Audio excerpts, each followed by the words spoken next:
This video contains news and analysis related to a recent terror attack in Kashmir. The content may include sensitive visuals and discussions that could be distressing to some viewers.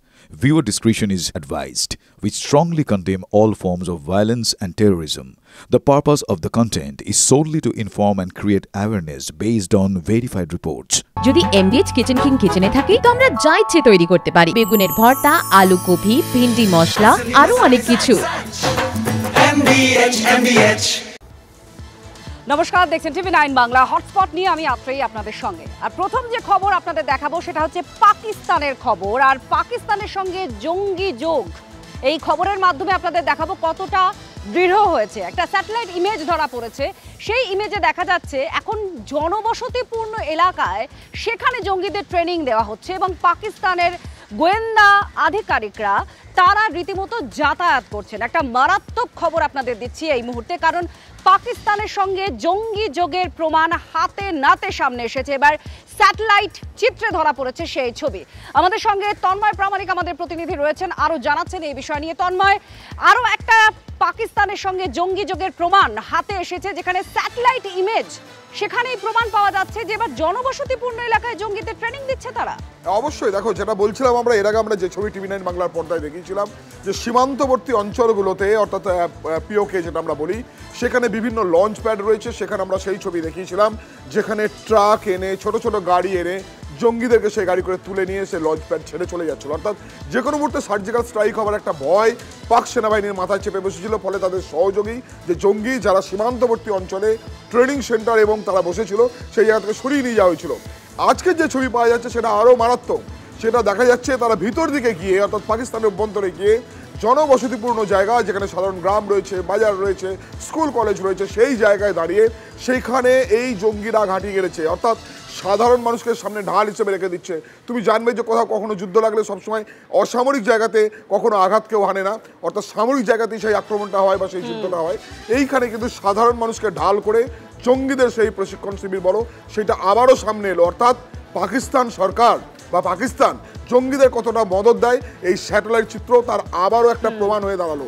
এবং সেই প্রমাণটা দাঁড়াচ্ছে সাধারণ মানুষকে ঢাল হিসেবে ব্যবহার করে এই জঙ্গিদের প্রশিক্ষণ বা জঙ্গি ঘাঁটি আবার তৈরি করা হচ্ছে, যাতে ভারত আক্রমণ করলে সেখানে তারা যুদ্ধ করতে পারে বা সেখানে তারা প্রতিরোধ করতে পারে। ফলে সব মিলিয়ে এই স্যাটেলাইট ছবি আবারও আন্তর্জাতিক ক্ষেত্রে পাকিস্তান কতটা জঙ্গিদের সাপোর্ট দেয় সেটার একটা বড় জলজান্ত উদাহরণ হয়ে দাঁড়াচ্ছে। অনেক ধন্যবাদ। তন্ময় প্রামাণিক আমাদের প্রতিনিধির সঙ্গে ছিলেন এবং এখানে খুব স্পষ্টভাবে দেখা যাচ্ছে স্যাটেলাইট ইমেজে যে জঙ্গিদের তারা প্রশিক্ষণ দিচ্ছে। অথচ পাকিস্তানের সেনাপ্রধানকে লেফটেন্যান্ট জেনারেল বলছেন যে তাদের সেনাদের কাছে না অস্ত্র আছে, না খাদ্য আছে, না প্রশিক্ষণ আছে। দেখুন, জঙ্গিদের তারা ট্রেনিং দিচ্ছে, কিন্তু পাক সেনাপ্রধানকে লেফটেন্যান্ট জেনারেল তিনি চিঠি দিয়ে বলছেন যে তাদের সেনাদের বন্দুক নেই, মানে অস্ত্র নেই, না আছে তাদের প্রশিক্ষণ। এই অবস্থায় তারা নাকি যুদ্ধে নামবে।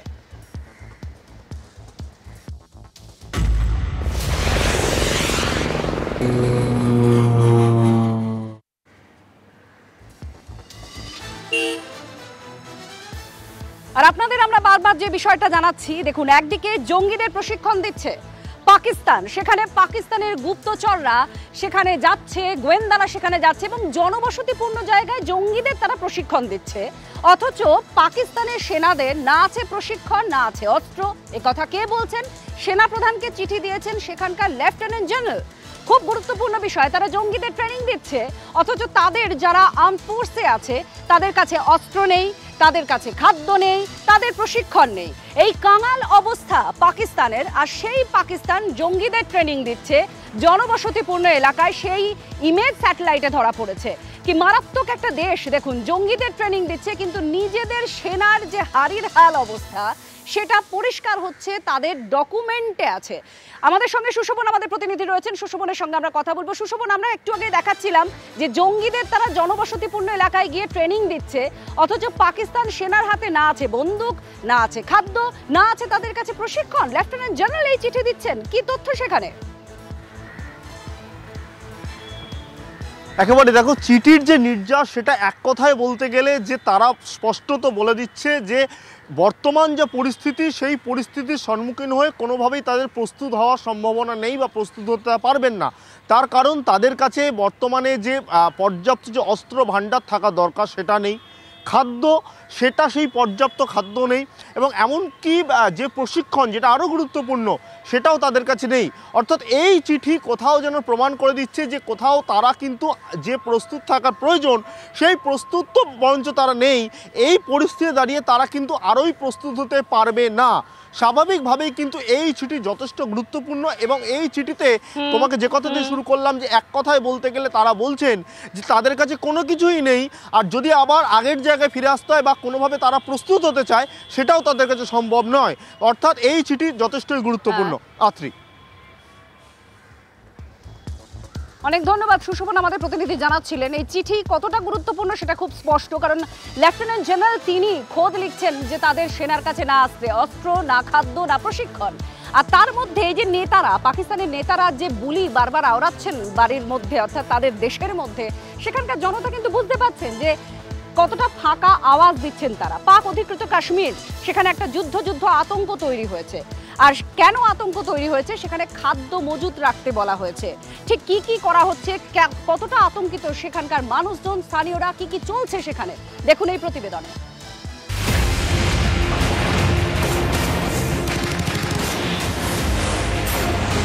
সন্ত্রাস হলো কোথায় আর সন্ত্রস্ত হলো কারা? পেহেলগাঁওয়ে জঙ্গি হানার পর ফুঁসছে গোটা ভারত। রাজনীতিকরা নন, সাধারণ মানুষ চান অপরাধীকে উচিত শিক্ষা দিক দেশ, এমন শাস্তি যা দেখে গোটা বিশ্ব শিউরে ওঠে। ভারতীয়দের মাথায় খুন চেপেছে আর ঘুম উড়েছে নিয়ন্ত্রণ রেখার ওপারে। পাক সরকার সাজানো গোছানো ভারত বিরোধী প্রতিবাদ মিছিল করাচ্ছে বটে, কিন্তু পাক অধিকৃত কাশ্মীরের মানুষ যুদ্ধের আতঙ্কে কাঁপছেন। জরুরিকালীন পরিস্থিতির জন্য রসদ সংগ্রহ করে রাখছেন তারা। ভারতীয় গোলার থেকে বাঁচতে বাড়ির নিচে বাংকারে থাকার বন্দোবস্ত করে রাখছেন তারা। जब जंग होगी तो इंशाल्लाह हम अपनी फैमिली सेव कर लेंगे। बैंकर हमने बनाए हुए हैं, इसमें सेव हो जाएंगे। ठीक है, तो हमारी फैमिलियाँ यहाँ सेव हो जाती हैं। हम थोड़ा सा ये जो चादरों वाले मकान हैं इनमें हम सेव नहीं होते। शेलिंग जब होती है फिर इन दीवारों में घुस जाते हैं। तो मोर्चे का ये है कि हम इसमें घुस जाते हैं, शेलिंग वगैरह इसमें नहीं आती। हमें थोड़े बहुत कोई बंकर चाहिए, हमारे बच्चे हैं इधर, बच्चों की हिफाजत के लिए। ভারতের কোথাও জীবনের গতি একটুও কমেনি, কিন্তু পাক অধিকৃত কাশ্মীরে স্কুল বন্ধ হয়ে গিয়েছে, যেন ভয়ঙ্কর কোনো বিপর্যয়ের অপেক্ষায় রয়েছেন মানুষ। পাকিস্তান ধরেই নিয়েছে ভারত পাক অধিকৃত কাশ্মীর ফেরত নিতে সামরিক অভিযান করবে। নিয়ন্ত্রণ রেখা বরাবর তাই সেনা সমাবেশ করেছে পাকিস্তান। তাদের রসদ জোগাতে পাক অধিকৃত কাশ্মীরিদের বঞ্চিত করে খাদ্যশস্য যাচ্ছে পাকিস্তানের সেনার বাংকারে। প্রভাব পড়ছে পর্যটনে। ভারতের প্রতিশোধের ভয় পাকিস্তান অধিকৃত কাশ্মীরের পর্যটন কেন্দ্রগুলিতে যাওয়া বন্ধ করে দিয়েছেন পাকিস্তানিরা। পাক অধিকৃত কাশ্মীরকে এড়িয়েই চলছেন পাকিস্তানের মানুষ। ये जो बिजनेस है हमारा, ये हमने 2019 से स्टार्ट किया है। 2019 से स्टार्ट करने के बाद यहाँ पे एवरेज जो लोगों की थी, जो टूरिस्ट यहाँ पे रुकते थे, इस टाइम जो इंडिया और पाकिस्तान की अटेंशन के बाद यहाँ पे बिल्कुल टूरिस्ट बिल्कुल जीरो है। 20 लोग तक नहीं है, हालांकि यहाँ पे 300-400 लोग कम अज कम यहाँ पे रूटीन में होते थे। पहले तो हालात बेहतर हो गए थे 19 के बाद, लेकिन अभी पहलगाम वाक़े के बाद बिल्कुल हालात फिर कशीदा हो गए हुए हैं। तो इस वजह से लोग अपनी तरफ से तो बिल्कुल तैयारी में, लेकिन उस तरह की सेफ्टी तो यहाँ पे बॉर्डर के करीब होती नहीं है। लेकिन नॉर्मल रूटीन में थोड़ा बहुत बच्चों के लिए सर झुकाने के लिए उन्होंने अवेल किए हुए हैं बैंकर। रह रहे हैं 2019 में हमने पहला फायर जो अपनी आंखों से देखा वो 2019 में देखा था। तो उस वक्त भी डर और खौफ था, लेकिन हम इधर से भागे नहीं। आज भी डर और खौफ है, लेकिन उस तरह हम अपना इलाका, अपना एरिया छोड़ के हम यहाँ से कहीं भी नहीं जाएंगे। ভারত যে 2019-এ প্রত্যাঘাত করেছিল তার প্রমাণ পাক অধিকৃত কাশ্মীরিদের বক্তব্যেই পরিষ্কার। এবার শাস্তির খাঁড়া পাকিস্তানের কার ওপর কিভাবে নামবে তা এখনো স্পষ্ট নয়। তবে পাক অধিকৃত কাশ্মীরিদের মনে যুদ্ধের আতঙ্ক বর্তমান। Bureau report, TV9 Bangla.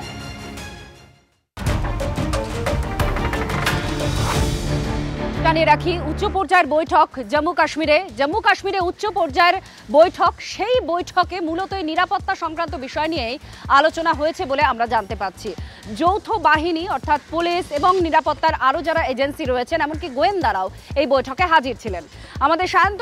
আমাদের প্রতিনিধি আরও জানাচ্ছেন। সায়ন্তন, একটু বিস্তারিতভাবে জানতে চাইবো, কারণ পর্যটনের একটা মরশুম রয়েছে, তার মধ্যে বহু জঙ্গি অ্যাক্টিভ রয়েছে এরকম খবরও সামনে এসেছে। সেই জায়গায় আজকের এই বৈঠকের আউটপুট ঠিক কি, কোন কোন বিষয়গুলো নিয়ে আলোচনা হয়েছে?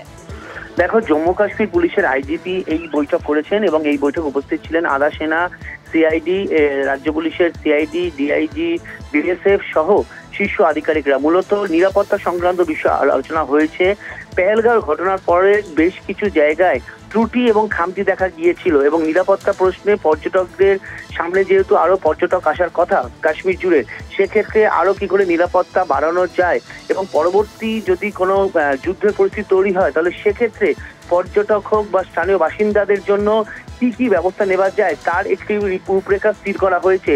মূলত যদি যুদ্ধের মতো আশঙ্কা তৈরি হয় তাহলে সাধারণ মানুষকে কোথায় সরিয়ে নিয়ে যাওয়া হবে, এমনকি পর্যটক যদি সেই সময় থাকে তাহলে তাদেরকে কিভাবে রাজ্যের এক জায়গা থেকে মূল জায়গা থেকে অন্যত্র পাঠানো হবে, এই সবকিছু ছিল কিন্তু আলোচনার মূল বিষয়বস্তু। একই সঙ্গে তোমায় বলে রাখি, এই আলোচনার মধ্যে কিন্তু জঙ্গিরা যে বিভিন্ন স্থানীয় বাসিন্দাদের আশ্রয়ে লুকিয়ে থাকছে সেই জায়গায় দাঁড়িয়ে আরো সোর্স বাড়ানোর জন্য নির্দেশ দেওয়া হয়েছে, যাতে এই জায়গায় বেরিয়ে আসতে পারে যে কোথায় কারা লুকিয়ে রাখছে এবং স্থানীয় বাসিন্দাদের মধ্যে আরো বেশি সচেতনতা বাড়ানোরও কথা হয়েছে এই বৈঠকের মধ্যে। হ্যাঁ, ধন্যবাদ।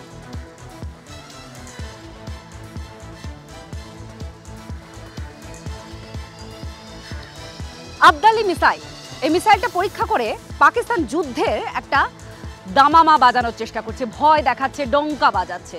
এই আবদালি নামটা আবার ভারতের ইতিহাসের সঙ্গে জড়িয়ে, সেটা আবার পানিপথের তৃতীয় যুদ্ধ। কারণ এখানে মারাঠা যোদ্ধাদের আটকে ছিলেন যে যোদ্ধা, তিনি হচ্ছেন আহমেদ শাহ আবদালি। তো তার নাম অনুসারেই এই নাম পরীক্ষা করা হয়েছে, যে মিসাইলটা পরীক্ষা করেছে পাকিস্তান সেই নাম দেওয়া হয়েছে। আবার পানিপথের সঙ্গে এই পানি যুদ্ধ মানে জল যুদ্ধটাও কেমন যেন জড়িয়ে গিয়েছে। রাজপুতানারাও জড়িয়ে রয়েছেন, সিন্ধুর জল আটকে দেওয়া হয়েছে। এবার রাজস্থানের চাষিরা তারা বলছেন যে সিন্ধু নদের অভিমুখটাই আমাদের দিকে ঘুরিয়ে দিন, আর তারা তরোয়াল নিয়ে রেডি হয়ে রয়েছেন পাকিস্তানের সঙ্গে যুদ্ধে যাওয়ার জন্য। বিশেষ প্রতিবেদন আমাদের, দেখুন।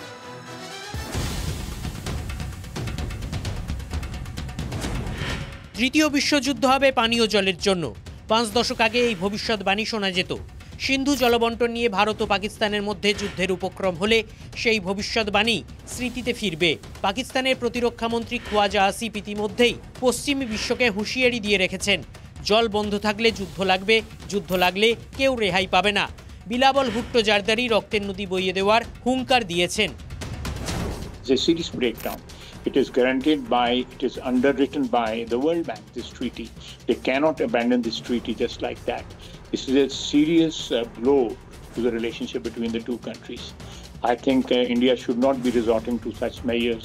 This will escalate the situation, and there's a possibility that there is a outbreak of all-out war, which will have serious repercussions not only for our region, for our countries, but rest of the world also. তার মানে পাকিস্তানের দুর্বলতা ওই সিন্ধুর জল। ভারতকে সেনা নামাতে হবে না, বাঁধ তৈরি করে এবং সেচ প্রকল্পে বিনিয়োগ করতে হবে, তাহলেই পাকিস্তান টাইট হয়ে যাবে। এখনই পাকিস্তানের প্রতিক্রিয়া দেখে বোঝা যাচ্ছে যুদ্ধ নয়, জল বন্ধকেই বেশি ভয় পাচ্ছে পাকিস্তান। আর এই পরিস্থিতিতে আশার আলো দেখছেন রাজস্থানের কৃষকরা। পশ্চিম রাজস্থানের বারমের, জয়সলমের, বিকানের ও যোধপুরের চাষিরা উচ্ছ্বসিত। তারা এখনই দাবি জানাচ্ছেন, সিন্ধুর জল আর কাউকে দেওয়া যাবে না, পাকিস্তানকে মরুভূমি করে রাজস্থানের মরুভূমি সুজলা সুফলা করতে হবে। पाकिस्तान सिंधु नदी का पानी रोकना भारत सरकार का फैसला सही है। यदि इस पानी को डाइवर्ट हमारे रेगिस्तान इलाके बॉर्डर एरिया में कर दें तो हमारी हालात भी सुधर जाए और लोगों की प्यास भी बुझ जाए और जमीनें लोगों बॉर्डर एरिया में खूब है, लोगों की फसलें भी ले ले और ये जो सीमावर्ती क्षेत्र भी कवर हो जाए। जो भारत सरकार ने ये बड़ा फैसला लिया है कि सिंधु नदी का पानी जो पाकिस्तान को नहीं दिया जाएगा वो रोका जा रहा, उस फैसले का हम तय दिल से स्वागत करते हैं। स्वागत किया, हम उस फैसले में खुश हैं और हमें उम्मीद जगी है कि हमारा यहाँ राजस्थान एरिया है, सूखा एरिया है, जमीनें भी काफी है, यहाँ पानी है नहीं। 700 फीट गहरे कुएं है, वहां पानी है खारा, फसल योग्य है नहीं। अब हम ये चाहते हैं कि यदि सिंधु नदी का पानी हमें इस राजस्थान में आए और हमारी राजस्थान सरकार सेंटर को पहल करे इस बात की, तो राजस्थान में हमें बहुत बड़ा फायदा होने वाला है। যুদ্ধ হবে নাকি স্নায়ু যুদ্ধ? উপমহাদেশের রাজনীতি কূটনীতির জল কোন দিকে গড়াবে তার কোনো ইঙ্গিত এখনই স্পষ্ট নয়, কিন্তু রাজস্থানের কৃষকরা চাইছেন সিন্ধুর জল তাঁদের মরুভূমিকেই ভাসিয়ে দিয়ে যাক।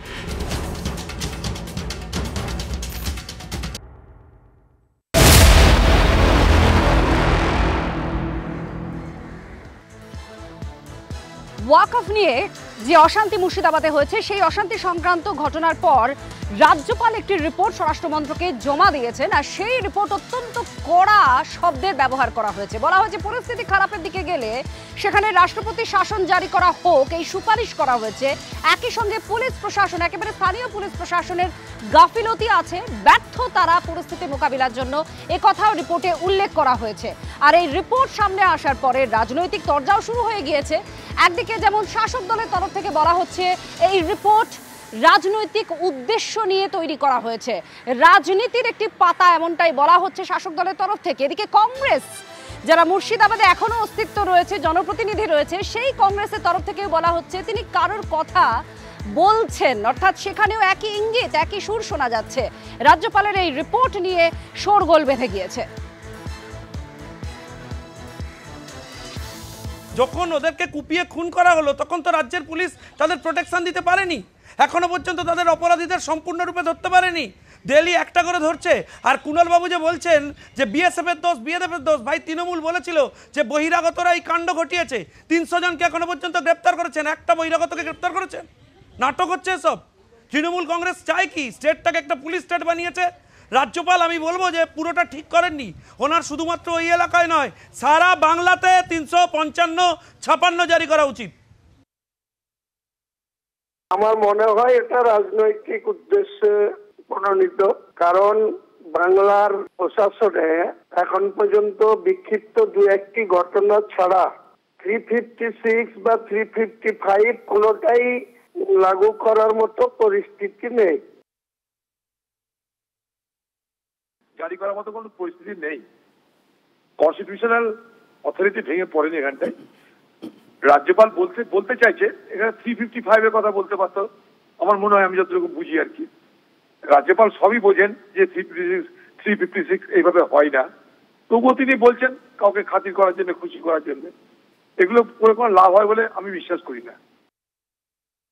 যে ওই সীমান্তবর্তী এলাকায় সীমান্ত রাখার দায়িত্ব তাদের স্বরাষ্ট্র মন্ত্রকের, বিএসএফ এর, যদি ওপাশ থেকে এপাশে হামলাকারীরা ঢুকে উস্কানি দেয় বা অনুপ্রবেশকারী ঢোকে, এই দায়িত্ব বিএসএফ এর, যেটা দেখেন অমিত শাহ।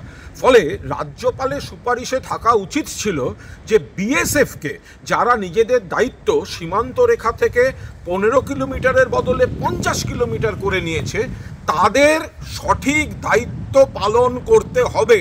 সেই সুপারিশের বদলে তিনি বাংলাকে একটু ইঙ্গিতপূর্ণ কলুষিত, একটু বিজেপিকে খুশি করার মতো একটা সুপারিশের ইঙ্গিত, কি ইঙ্গিত, যদি কিন্তু এইসব লাগিয়ে তিনি যেটা করেছেন এটা একটা রাজনৈতিক পত্র, উদ্দেশ্য প্রণোদিতভাবে লেখা।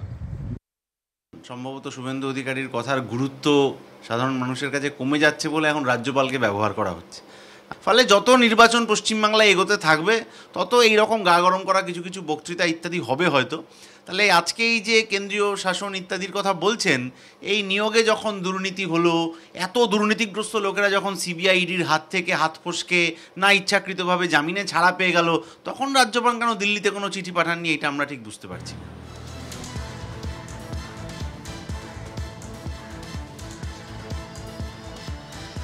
রাজ্যপালের এই রিপোর্ট অত্যন্ত গুরুত্ব বেড়ে যায় এই সময়ের প্রেক্ষাপটে, কারণ আপনারা জানেন মুখ্যমন্ত্রী মমতা বন্দ্যোপাধ্যায় সোমবার তিনি যাচ্ছেন মুর্শিদাবাদে, আর ঠিক তার আগের দিন এই রিপোর্ট সামনে এসেছে, জানিয়ে রাজনৈতিক তরজা শুরু হয়েছে এবং সরাসরি শাসক দল এবং অন্যান্য বিরোধী অক্ষ যারা বিজেপির উল্টো দিকে অবস্থান করছেন তারা বলছেন যে হ্যাঁ, এটা রাজনৈতিক উদ্দেশ্যেই করা হয়েছে। এবার আপনাদের দেখাবো আজকের একটা গুরুত্বপূর্ণ ঘটনা।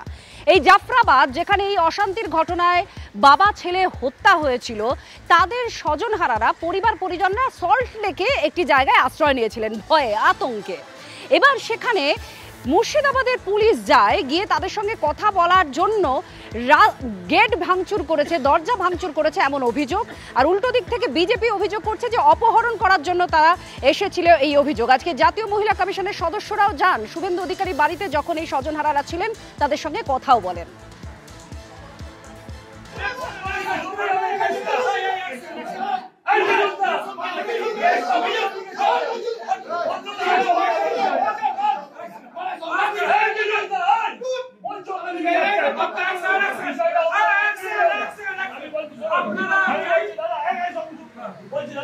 আপনার জানা ছিল না,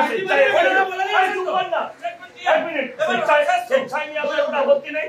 এবার ট্রেনে এসছে, বাসে এসছে, হেলিকপ্টারে এসছে,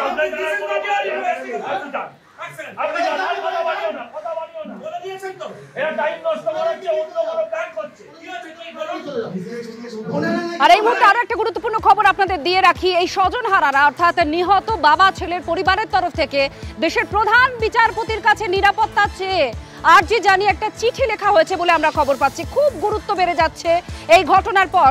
প্রদীপ্ত আমাদের প্রতিনিধি আমাদের সঙ্গে রয়েছেন। প্রদীপ্ত, অত্যন্ত গুরুত্বপূর্ণ একটি পদক্ষেপ হিসেবে এটাকে বিবেচনা করা যায়। কেন তারা দেশের প্রধান বিচারপতিকে লিখলেন যে তাদের নিরাপত্তা নেই, নিরাপত্তা দেওয়া হোক?